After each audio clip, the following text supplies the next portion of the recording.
이름 높여드립니다.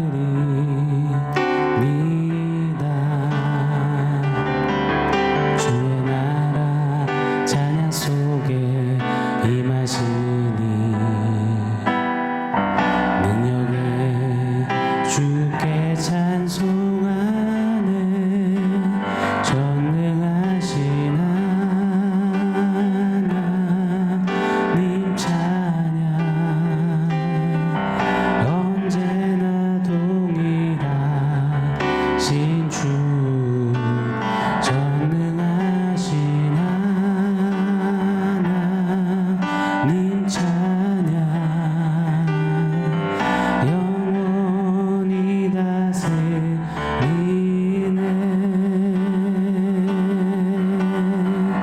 나 주의 이름 높이리. 주의 이름 높이리. 하늘 높이 올린 깃발처럼 주의 이름 높이리. 전능하신 하나님 찬양 영원히 다스리네.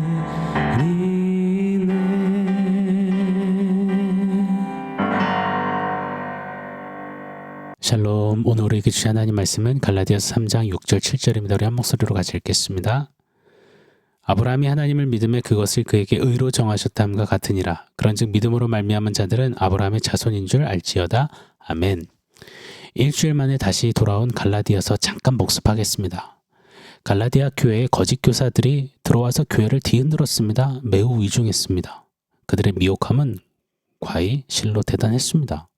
이 거짓 교사들은 주데이즘, 즉 유대교의 사상을 계속 외치며 주 예수 그리스도의 은혜의 복음을 부정했습니다. 구원을 받기 위해서는 믿음 플러스 그 이상이 필요하다는 겁니다. 예수 그리스도의 은혜만으로는 역부족이라는 겁니다. 할례를 받아야 하며 할례가 대표하는 율법, 그 율법을 지켜야만 해. 그래야 구원받아 라고 외치며 성도들을 혹하게 했습니다. 예수를 믿어 구원받아 교회가 되었지만 여전히 미혹받고 흔들거리며 위태위태한 갈라디아 교회 성도들을 향해서 유일한 솔루션, 유일한 방법, 바로 다시 복음을 외치는 바울입니다. 한 성경학자는 이리 외쳤습니다. 우리 첫 시간에도 나눴죠. 갈라디아서는 위대한 검객의 손에 들려진 번쩍이는 검과 같다. 맞습니다. 갈라디아서에서의 바울은 웃음기 하나 없는 무림고수 검객 같습니다. 바울이 그렇게 늘상 항시 꽉 붙잡았던 무섭고 날카로운 검에는 두 글자가 딱 각인되어 있죠. 바로 복음입니다. 사랑하는 여러분, 바울이 들었던 복음이 새겨진 그 검을 저와 여러분 우리에게도 동일하게 주셨습니다.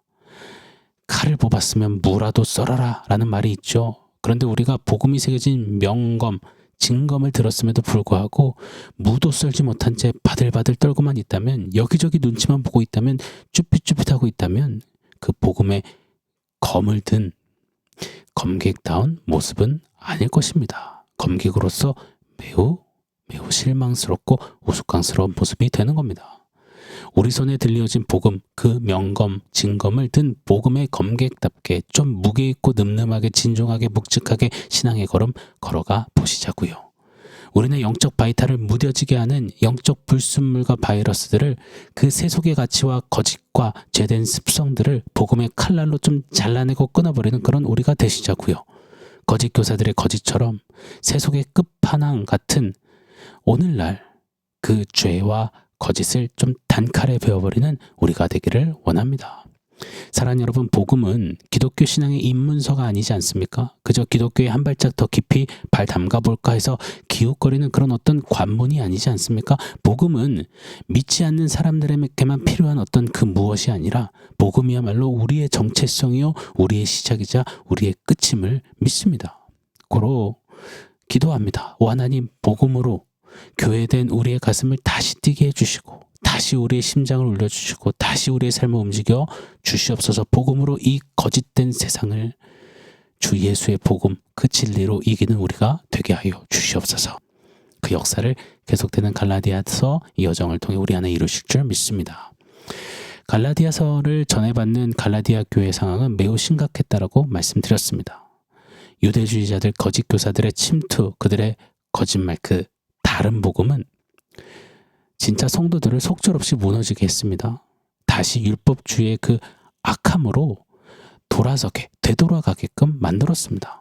그래서 바울이 지금 갈라디아서 내내 막 다급하게 소리치는 겁니다. 어리석도다, 바보 멍충이들아, 너희에게 오직 믿음으로 사는 이 신층이 구원을 주셨는데 어찌하여 거짓 교사들이 전하는 말도 안 되는 율법주의 그 거짓말에 흔들거리느냐.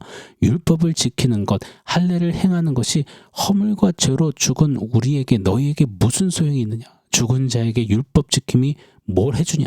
죽은 자에게 할례가 뭘 해주냐.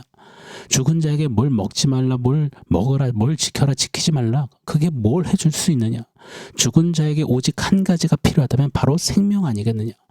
죄가 없고 흠이 없는 유일한 생명, 예수께서 우리를 위해, 너희를 위해 생명을 주셨는데 이 진리가 너무나도 분명하고 선명하고 확실한데 바보 멍충이들아, 어찌 그 말도 안 되는 꾀임과 속임수 그 거짓에 넘어갔느냐. 왜 무너졌단 말이냐. 너희가 만약 율법의 행위로 구원받은 거라면 수천 년 동안 믿음으로 하나님을 선택하고 믿음으로 예수 따라갔던 믿음의 선배들, 그들의 신앙의 정절, 기백, 수고, 눈물, 헌신, 믿음의 다름질, 순교가 다 헛방이란 소리가 되는 게 아니냐. 왜 멋댐시 그들의 죽으면 죽으리다 그 숭고한 믿음을 헛된 죽음으로 만드는 것이냐. 자, 이런 이야기를, 이런 질타를 바울이 쭉 했습니다. 그렇게 오늘 본문에 이르러 믿음의 조상이자 대선배님인 아브라함을 예로 들고 있는 바울입니다. 오늘 6절, 7절 본문을 한 번 더 읽어드리겠습니다. 아브라함이 하나님을 믿음에 그것을 그에게 의로 정하셨다 함과 같으니라. 그런즉 믿음으로 말미암아 암은 자들은 아브라함의 자손인 줄 알지어다. 아멘. 오늘 본문은 창세기 15장을 배경으로 합니다. 창세기 15장에 무슨 일이 있었나요? 분명 하나님이 아들을 주시겠다 말씀하셨는데, 큰 민족을 이루겠다 아브라함에게 약속하셨는데 아들을 안 주시니, 자기가 기대했던 타이밍에 주시지 않으니 아브라함이 낙심이 된 겁니다. 그래서 끙끙 앓고 의심하고 있을 그때 하나님이 이리 말씀하십니다. 창세기 15장 4절 5절입니다. 여호와의 말씀이 그에게, 아브라함에게 임하여 이르시되 그 사람이 네 상속자가 아니라 네 몸에서 날 자가 네 상속자가 되리라 하시고 그를 이끌고 밖으로 나가 이르시되 하늘을 우러러 무뼈를 셀 수 있나 보라. 또 그에게 이르시되 내 자손이 이와 같으리라. 자, 그때 아브라함의 반응을 보세요. 창세기 15장 6절입니다. 아브라함이 여호와를 믿으니 여호와께서 이를 그의 의로 여기시고, 하나님의 이 약속, 언약, 그 말씀을 그대로 믿은 아브라함입니다. 믿을 때에 하나님은 아브라함의 그 믿음을 의로 여기셨습니다. 보십시오. 아브라함도 정확히 믿음으로 의롭다 하심을 받은 겁니다. 믿음으로 구원을 받은 겁니다. 이걸 꼭 잊지 않기를 원합니다. 신앙생활하면서 많은 성도님들이 자주 혼돈하시는 부분이 있어요. 구약시대에는 예수님이 오시기 전이기에 사람들이 율법을 지켜서 구원을 받았고, 신약시대에는 예수님이 오셨으니 예수님을 믿어 구원을 받았다, 이리 여기시고 생각하시는 분들이 진짜 생각보다 꽤나 많습니다. 하나님은 구약 버전, 신약 버전으로 이렇게 달라지신 하나님이 아닙니다. 구약 따로, 신약 따로, 따로 곱합하신 하나님이 아니십니다. 하나님은 언제나 동일하십니다. 오늘 드린 찬양처럼요. 전능하신 하나님, 영원히 다스리시는 하나님은 동일하신 하나님이십니다. 예수 그리스도는 어제나 오늘이나 내일이나 동일하신 줄 믿습니다. 자, 주데이즘, 유대주의자들, 율법주의자들은 외친 겁니다. 믿음의 조상 아브라함도 할례를 받으면서 구원받은 거야. 할례, 율법을 지켜야 구원은 완성되는 거야. 이것에 갈라디아 교회 성도들이 하나 둘 넘어갔습니다. 이들의 거짓이 정말일까요? 아닙니다. 거짓말입니다. 아브라함은 창세기 17장에 가서는 할례를 받았습니다. 17장 26절에 보면 그날에 아브라함과 그 아들 이스마엘이 할례를 받았고, 보십시오. 창세기 15장 6절에 이미 아브라함은 믿음으로 하나님께 의롭다 하심을 받았습니다. 구원을 받았습니다. 그리고 17장에 할례를 받았습니다. 여러분, 우리가 잊지 않아야 합니다. 할례는 구원의 방편이 아니라 구원을 받은 결과로 지켜낸 행함이었습니다. 믿음으로 의롭다 하심, 구원받고 할례라는 행함으로 믿음의 삶, 순종의 삶을 살았던 아브라함입니다. 다시 한번요, 또 강조드릴게요. 구약이나 신약이나 동일합니다. 결단코 율법으로 할례 그런 걸로 구원받는 것이 아닙니다. 하나님의 언약의 말씀을 받은 아브라함은 그 언약을 믿었고 그 믿음을 하나님은 귀히 여기시며 의롭다 여겨주셨습니다. 그 결과 아브라함은 하나님께 감사하며 사랑하고 경외함으로 율법을 자원하여 지키게 된 것입니다. 할례를 순종하여 지킨 겁니다. 이것이 이신칭의 그리고 성화의 수순인 겁니다. 구도이자 원리인 것입니다. 고로 거짓주의자들이 갈라디아 교회에 뿌려놓은 다른 복음, 할례를 행하라, 율법을 지켜라, 복음에는 플러스 알파가 필요하다, 그리스도를 믿는 것 플러스 알파가 있어야 한다라는 것은 새빨간 거짓말인 것입니다. 사랑하는 여러분, 꼭 기억하시자고요.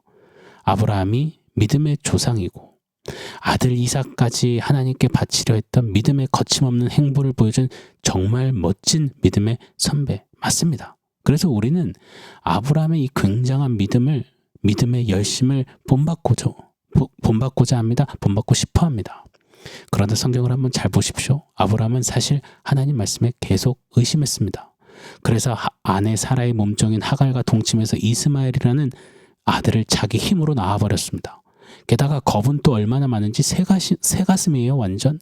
그래서 아내를 2번씩이나 팔아먹었습니다. 자기 목숨 부지하려고요.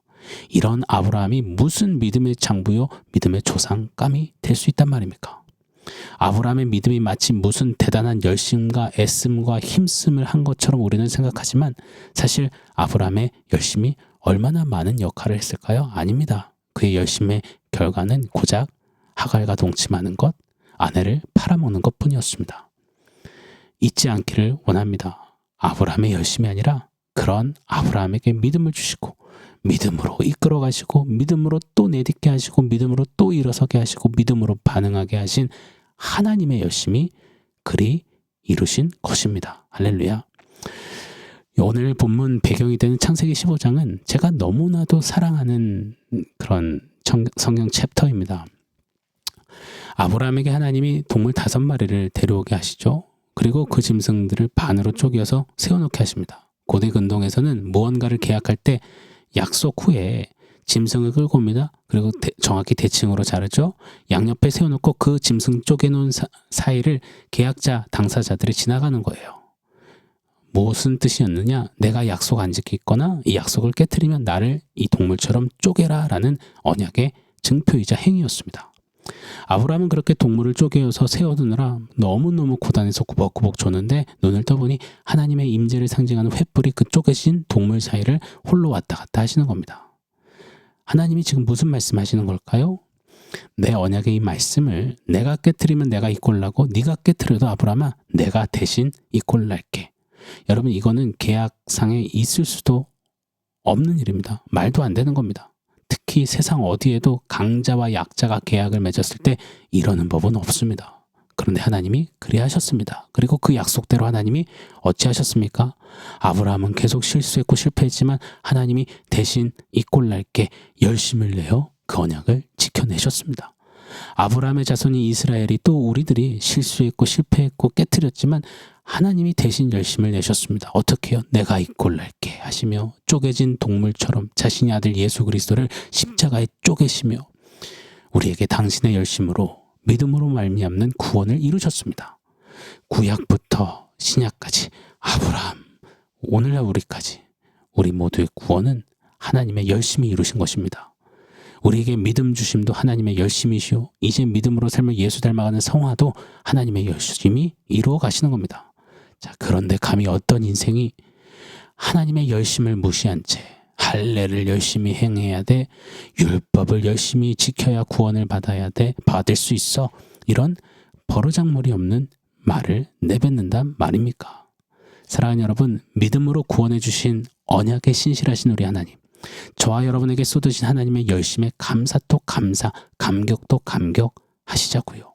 그리고 그 은혜와 사랑의 그 열심에 감사함으로 복음 들고 믿음에 합당한 삶을 사는 저와 여러분 우리가 되기를, 좀 복음의 검객답게 서는 저와 여러분이 되기를 예수 이름으로 축원합니다. 자, 오늘 원포인트 세워보겠습니다. 원포인트는 열심, 열정입니다.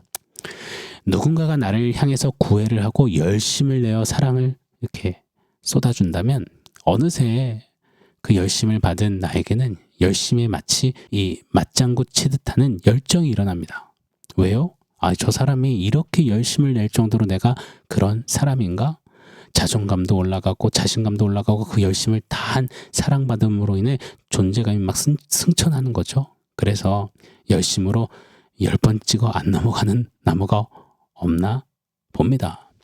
자, 그렇게 열심을 받으면 막 열정이 마구 일어나는 겁니다. 보편적으로 남녀 이야기, 이 만남 이야기를 들어보면 되게 그렇더라고요. 열심과 열정 이야기. 맞습니다. 열심은 열정을 일으킴에 틀림이 없습니다. 그런데 여러분, 우리에게는 세상 어떤 사람의 열심과는 비교 불가한 하나님의 열심이 쏟아졌다니까요. 그 열심이 우리에게 마구 쏟아졌으니 그럼 우리가 이제 어찌해야겠습니까?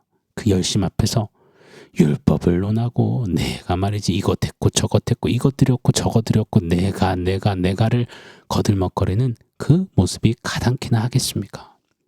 하나님의 열심을 받은 자답게 하늘의 자존감을 가지고 이제 하나님의 열심을 향해 뜨거운 열정을 드리는 저와 여러분 우리가 되기를 예수 이름으로 축원합니다. 그런 열정으로 신앙생활하고 믿음 걸음을 걷고 믿음에 합당한 삶을 살아내는 우리가 되기를 예수 이름으로 축복합니다. 아멘. 사랑하는 성도 여러분, 오늘 말씀과 원포인트 기억하면서 우리 결단하며 기도하겠습니다.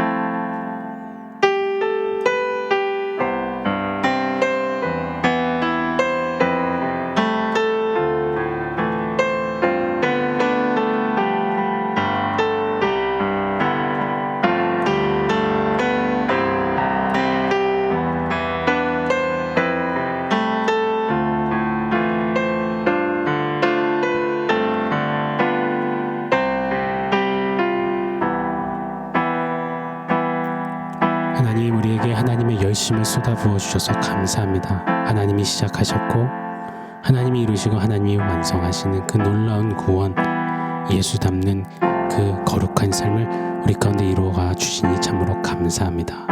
하나님의 열심에 이제 열정으로 반응하는 삶 살기를 원합니다.